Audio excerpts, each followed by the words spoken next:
Most of everything in this world is fiction. They fabricate, exaggerate, and thoroughly conceal anything inconvenient. In this world, lies are weapons. This is the beginning line of Oshi, in which being in the entertainment business, whether it be idols, film, television, all of it is a far cry from the true story behind what it's like being in this environment. And with season 3 airing, this line couldn't be more fitting with the current events that are going on. With season 2 ending, the revenge plot of Aqua killing the person responsible for Ai's death, which has been the driving force of the whole series, coming to an abrupt end, with both his and Ruby's father having already passed away. Theoretically, everything should be over. However, with Ruby discovering the remains of the person she loved in her previous life, which just so happens to be her reincarnated twin brother, funny how these things just come together like that. Things have taken a dark turn. Their father, who's responsible for Ai's death, is still out there, and we all know that from this point, it's far from over. This takes us into season 3 with a time skip of 6 months where B Komachi, the idol group consisting of Memcho, Kana, and of course Ruby, are more popular than they've ever been. This should be the time where everyone is happy, but this couldn't be further from the truth. In terms of the series, in this stage of the story, despite their success, B Komachi is in the worst state they've ever been in. Kana is depressed because of Aqua, and her worries about becoming a successful actress seem to be eating at her. And Ruby's in her villain arc as she goes against what she aspired to be, fully embracing the mentality of the entertainment industry, in the hopes of killing her father. Yeah, maybe it's not fair to compare the two, huh? Oh, and Memcho is actually doing alright. Not much to say about her. In Aqua's case, because his sole purpose has been avenging Ai, now that that's been forcefully taken away from him, he has no choice but to just live his life. I know, tragic. He's fully become Akina's boyfriend, who is doing quite well for herself as an actress. He's also got a regular position in a talk show streamed online, while also doing support roles in TV shows and modeling for fashion magazines. Aqua learning to let go of the guilt he feels for not being able to save Ai and learning to live his life with a positive future in mind is great. However, I can't help but notice that it just feels fake. And I don't mean that Aqua's purposely faking it. He's definitely trying to move on, but there's just one factor that I can't get over that I'll get into later. In terms of the first episode, nothing all that noteworthy happens. It's more to show where everyone's head seems to be at currently. Stuff like Aqua avoiding Kana because he has feelings for her, and her status as an idol could put her in danger despite knowing it's going to hurt her. Or Ruby orchestrating something behind the scenes to get closer to her goals, with her becoming a reporter for the talk show Aqua's in. The first episode sets the foundation for future conflicts extremely well, while allowing us to fully immerse ourselves in all these complex issues all these characters are going through. Episode 2 follows through with the talk show plot with the help of Ichigo, the former manager of Ai. Right now we don't know what Ruby is planning, but for now it seems like she's trying to gain more connections to future directors. She's also doing a good job at playing her character to becoming more liked and well known amongst the general public. The direction Ruby's character is going is very similar to Aqua in the previous seasons. While she was originally trying to move on from her mother's death, becoming an idol, which represents the opposite of both the entertainment industry and as well Ai, who inspired her to become an idol, Ruby seems to have done a 180 as she has fully embraced what she's tried so hard to avoid. She was supposed to be the hope of this series, but now that has been completely shattered. And it's in stark contrast to Aqua, who's trying to move on from his trauma and truly live his life for the first time since the death of Ai. While this is going on, we spend a majority of the episode with an assistant director and what it's like to be someone in that field. One thing about Oshi is that despite all this plotting and all these characters with complex motivations, the show never loses its identity. That being showing what the reality of what it's like to work in the entertainment industry. And for an assistant director who works in the background, we see just how much workload they have and how much shit they get from people that are higher up than them. This leads us to Summer Comic-Con, an event where the company needs cosplayers to interview for their show. The plan is to get these cosplayers to dress up as Tokyo Blade characters, which are the characters from the play of season 2. One thing to note is that it's very hard to get the licensing rights for this show. I'm sure this important detail will not bite them in the ass later on. After struggling to find anyone willing to appear on TV, Ruby appears out of nowhere and offers to help, which she's able to skillfully convince some people to join in for the interview. And shockingly, at the end of the episode, it's found out that the company wasn't able to get the rights to use Tokyo Blade for the interview, which forces the assistant director to make the cosplayers change outfits at the last second. This episode has an eerie feeling to it as all these problems for this event seem to be stacking on top of each other, and with Ruby putting herself in the middle of it, something feels off. From watching the episode, you can't quite put your finger on what that is, but that does not stop you from feeling uncomfortable. It's as if you're watching a gun be loaded and all you can do is anxiously wait for it to go off. Episode 3 kicks off right where we left off with all the cosplayers meeting up for the event. Most of the characters we already know from previous episodes, however the one to look out for is Maya. She's a cosplayer that's known for her more adult content. Off rip, we see her dissatisfied with the last minute changes to the costumes and how she finds it inconsiderate of the people working on the show. However, she does seem understanding about the whole situation, which gives us insight into how she is as a person. Basically, she's not a dickhead, and the event as a whole seems to be going really well with everyone enjoying their time, but things take a dark turn when the director shows up. You can see straight away that he has little respect for cosplayers, especially Maya, seeing as she's the one who delves into more adult content, making very inappropriate comments to her in public. And it only gets worse from here. When it is time for the interview, the questions that Maya was given goes way beyond disrespect. Keep in mind, this show is the type to tread on a fine line which could easily be seen as insensitive, mainly covering controversial topics. It's the whole show's brand, so these questions don't come out of left field, but the crucial factor is that they completely miss the mark on what the interview is supposed to be about, that being cosplays. And instead ask very personal, controversial questions that might get a lot of attention, sure, but it just shows a complete lack of disrespect to the person being interviewed, and a lack of understanding of how much work cosplayers put into their costume. The director clearly didn't watch My Dress Up Darling. If he watched that, I'm sure this never would have happened. So Maya does what every person living in 2026 would do.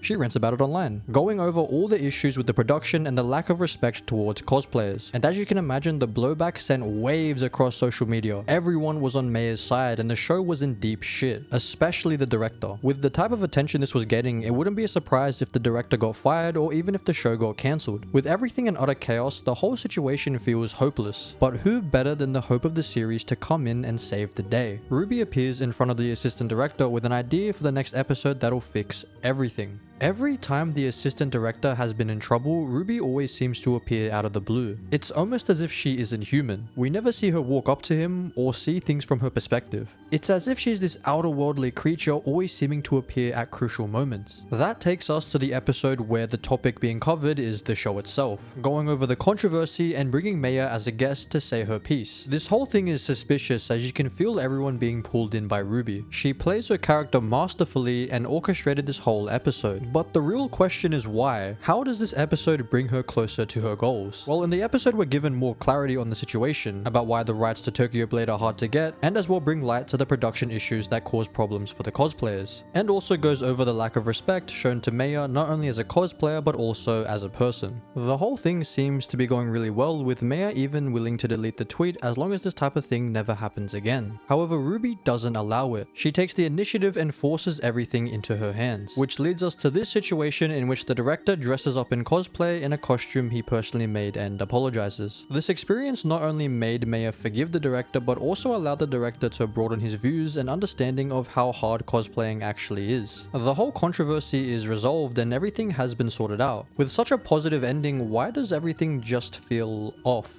And it seems like Aqua feels it too, as he's walking home with Ruby, he can't help but ask her a question. How much of that did you set up?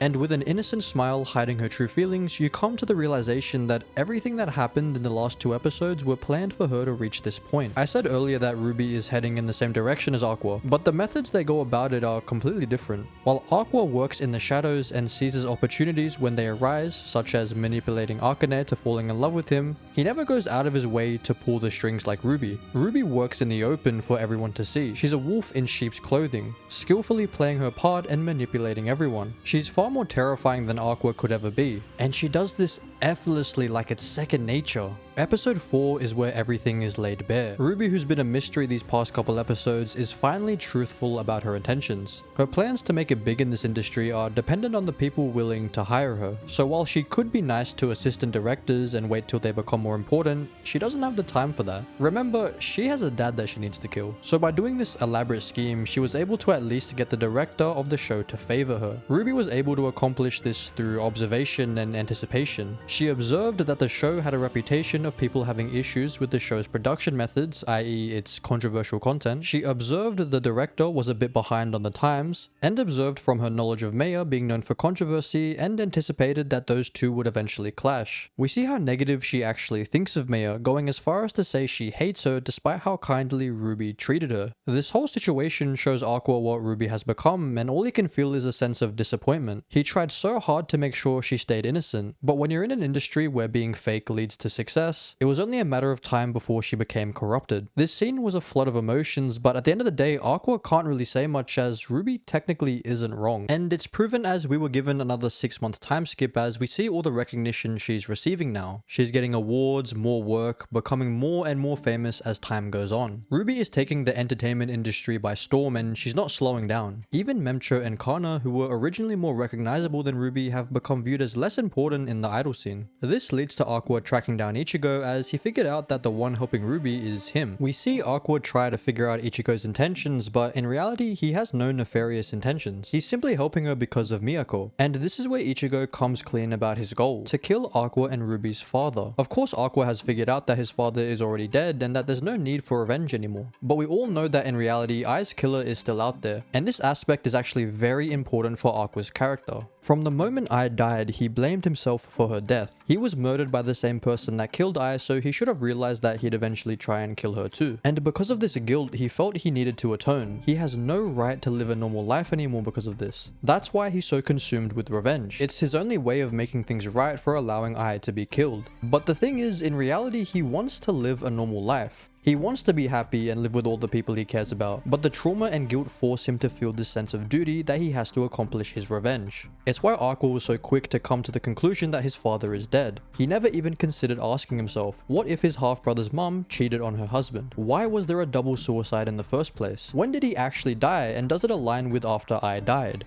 If he asked himself the right questions, then he'd come to the conclusion that his father is still alive. But remember, he doesn't actually want to go on this revenge quest, he feels that he has to. So with Ichigo asking him the right questions, this sends Aqua off the deep end. Now seeing things from Kana's perspective, we see that Aqua is not doing alright. He's lost in thought at the prospect that what he thought was over was actually just a wish he forced himself to believe. And that is why it felt fake to me in the earlier episodes. Aqua never chose to let go of his trauma. He was forced to throw it away against his will. So no matter how much character development he went through to move on, he never actually dealt with the core issue. It was only a matter of time until he'd be forced to confront his flaws and actually make the choice to deal with them. There are only two options available to him. Either one, he's able to move on from his flaws and trauma and let go of his revenge, or two, he doubles down on them and goes right back to square one. And as I said earlier, because he never dealt with his guilt, the chances he lets go of his revenge are almost non-existent. It doesn't mean it's hopeless, it just means that at this point in the story, he won't make the right choice. And while Aqua is suffering with all these negative feelings rushing back into him, he does the last thing he would have ever wanted to do. He hits Kana as she's trying to get his attention. And man,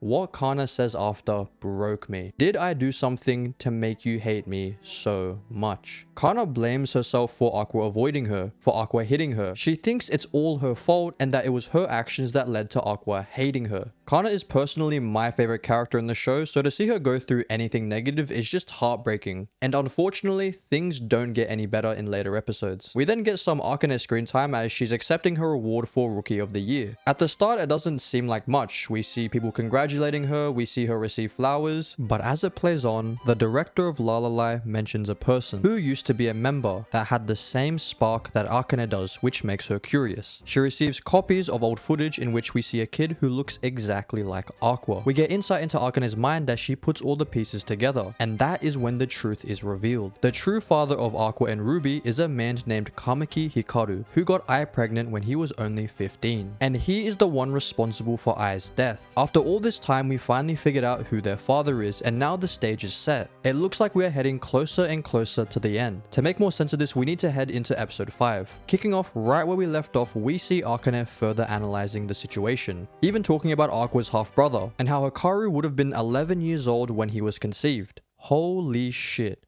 That is fucked up. Imagine being the husband and finding out that not only did your wife cheat on you, but she's also a, you know... Jeez, I feel bad for Hikaru. No wonder the husband did what he did. It also confirms that because the actions he took were when he was a minor, he'd have no chance of being sent to prison, which means that if Aqua wanted revenge, he'd have to kill Hikaru. There's no other way. And now we have Detective Akane on the case as she tries uncovering everything. We then see her on call with Aqua, and from the looks of it, he hasn't made a decision yet. His eyes don't have the Death Stars, so he hasn't been consumed by revenge just yet. But right now, he's at the turning point of his life. Does he become consumed by revenge, or does he move on? But who cares about that right now, because we're getting more Kana screen time, baby. We get her thoughts on how she's at a standstill. With Ruby gaining more notoriety, she's becoming more and more irrelevant as time goes on. Right now, her worth as an entertainer solely hinges on Ruby. Her whole reason for becoming an idol and entering this world was for Aqua, but now that she realizes that Aqua hates her desire to stay an idol is becoming less important. That's when she happens to get a notification on her phone. She's invited to this establishment by an actress. Now, of course, she doesn't actually like this person whatsoever, but the only reason she showed up was because this extremely important director happened to be there. And if she's able to get on his good side, there's a chance she'll be able to secure an acting role from him. And with a sort of friendship beginning between them, they plan for their next get-together. And by the time that rolls around, the actress happens to be busy at another party, leaving Kana and the film director alone. They bond over their love of film and how horrible the current state of the industry is. And it seems like he's considering casting her for his next film. However, he states that it'd be a shame if he hires her if they have creative differences. So he'd like to get to know her better. Yet this whole scene, I felt like I was the Dokes meme. Because the fuck does this guy mean I want to get to know you better? That's seduction 101. But alas, Kana agrees to go to his office because he himself states that there will still be people there. So in a crazy turn of events, it turns out that there's no people there at all, and I was in fear. If something happens to this precious soul, I don't think I could handle it. Kana, as well, seems to be thinking of ways to make sure nothing happens. And to no one's surprise, his intentions are not pure in the slightest. Even though he's married, it seems like they have an open relationship and he's clear about his intentions. All Kana has to do is sleep with this man and she'll be able to become a star. But she can't. Her love for Aqua outweighs her dreams of becoming an actress. I wouldn't say it's as simple as it only being about Aqua, but it plays a big part. Hey, it could have been worse. He could have been the worst guy imaginable. They spend the whole night with Kana ranting to the film director about Aqua, which on its own is a comedic scene. However, by the end, it seems it was a setup, as while she's leaving, there seems to be someone taking photos of her leaving the office. Scandals have always been a thing in this industry, and depending on the severity, it could be career-ending. I mean, look at the voice actress for Haruhi. She was on top of the world, but all it took was one scandal to turn her from a star to an afterthought. And to make things worse, Kana is an idol, and even though she didn't do anything, there's simply no proof of that. The way things have been progressing with Ruby going against her original ideals, Aqua on the verge of throwing his life away, and Kana about to be involved in a scandal, things are just getting worse and worse with every episode. And finally going on to episode 6, which begins with some idol work going to show how fake the industry really is. We're going to show how much are actually in relationships and how being pure is a must in being part of an idol. It's a really good build-up leading into the scandal drama Kana is about to be a part of.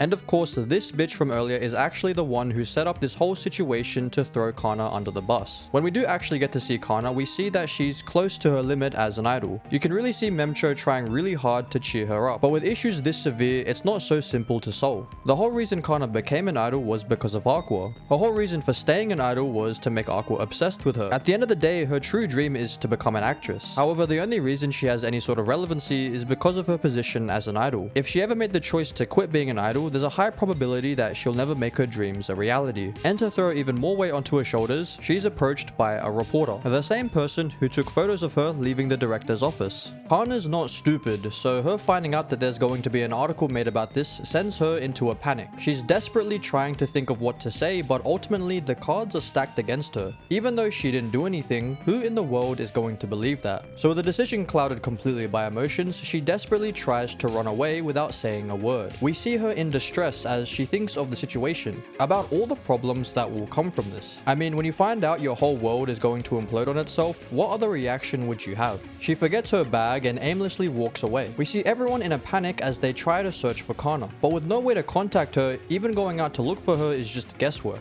We hear Kana's thoughts about how everyone will react to her, or the negativity she's going to receive. When you know the whole world is about to be against you, it's enough to break even the strongest person around. Kana ends up going to a place where she and Aqua shared a nice moment together, which Aqua also comes to the conclusion realization that she might be there. We see her lament about how far off she is from being an idol everyone loves. With nothing going her way, constantly being thrown in the background time and time again, she's genuinely at a loss. She hasn't been getting any roles recently, she's the least popular idol in her group, and now, as if to hit the final nail in the coffin, she's about to be involved in a scandal that's career ending. With nothing else to do, all she can do is cry for help. She screams, begs for Aqua to save her because she's not made for this. But that cry for help suddenly flips a switch in her head. Is Kana really the type of person to give up and leave everything into someone else's hands? Is she really trying to place her dreams onto someone else? Is that how she wants to live? Of course it's not. She's going to push through any adversity that comes her way. She's going to show the world how amazing she truly is, because that's who Kana is. An amazing actress and an amazing idol who will make it big through her own hard work. She's going to survive in this business by being unapologetically herself. Kana is doing what Ruby was unable to do. In a business where lying is rewarded, staying true to yourself is suicide. The chances of success are almost non-existent, however Kana is going to do it anyways. She does all this with Aqua watching her in the distance, understanding that Kana doesn't need him. She has all the support she needs. Hang on a minute, what the fuck is Ichigo doing there? Anyways, Kana represents the light of this industry, a light that won't waver no matter how much turmoil they go through. And it's this understanding that ultimately leads to Aqua making his decision. While Kana might not need him, that doesn't make his presence in her life less important. And it goes for everyone that cares about him. This fatal mistake of thinking that because he's not a requirement for these people to live, that means they'll be fine if he throws his life away. It's a convenient excuse to succumb to his flaws and become consumed by revenge. As shown with him placing a tracker on Akane as she continues to investigate Aqua's father. It seems like the stage has been set and all we as the audience can do is pray that Aqua realizes his mistakes and understands how important he actually is to the people he cares about. And that's where I'm leaving this video off. These past couple episodes of season 3 have been absolutely amazing. It's shaping up to easily surpass the previous 2 seasons with how much quality it's giving us. All these characters' thoughts, how deep it goes into the entertainment industry while being engaging to watch has always been a treat to watch. And this season is not holding back. If you enjoyed the video, consider giving it a like and subscribing would mean a lot. If you guys want me to cover the rest of the season once it finishes, let me know down in the comments. But anyways, that's all I have to say for now. See ya.